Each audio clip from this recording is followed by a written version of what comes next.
Microirrigation saves a lot of water in the landscape and can reduce diseases on plants. And it's really easy to install. It's so easy, in fact, I'm going to show you how to do it in just a few simple steps and just a short amount of time. So the very first thing we have is black poly tubing. This is how the water is going to get to your plants. So this is a black polyplastic tubing. The next thing we have is a backflow preventer device. The backflow preventer device is really important because it keeps water from going from your water hoses back into your house if the pressure inside of your house were to ever drop. So it's super important for your drinking water safety. Now the backflow preventer has a filter in it, and the filter helps capture any kind of sediment and keeps it from clogging those irrigation lines. The next thing we need after the backflow preventer is our adapter. So again, your backflow preventer is going to go onto your hose bib. Then once we do that, we can put on our adapter. Our adapter is going to go onto the backflow preventer, and it's the way that we are going to attach our poly tubing. Now we're going to attach our backflow preventer and our adapter to our poly tubing. Very easy to do, takes a little bit of elbow grease. Push it on there, and then you're going to pull just a little bit, and that squeezes it in place. The next thing we're going to do is we're going to take our irrigation stake here.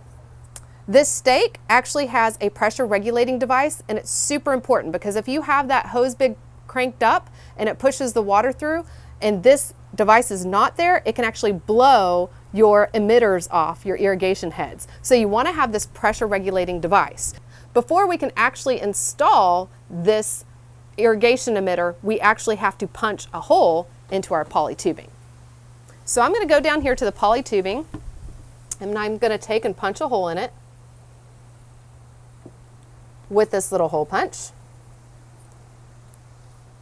And now I'm going to take and place the pressure regulator into the hole. And you can hear that nice snap. It's nice and satisfying to hear that snap. So now we know that it's attached. Another feature of the landscape stake with the tubing is that it has this valve here. And with this valve, if you want to turn it on and off once you get it installed, you can just simply turn the valve on and off. Sometimes these can get jammed. If they do, I'll remove them and we'll just use the tubing down below. But for now, this valve is functioning just fine.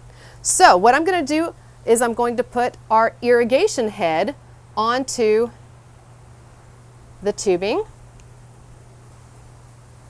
So one of the final steps we need to take with our micro irrigation is we need to make sure that the hose end is clamped off. So some of the irrigation kits actually come with a little clamping device. You can just slip it over the end of the hose, clamp it, and secure it, and that will keep water from blowing out the end of the hose. And that is really all you need to do to set up a micro irrigation system.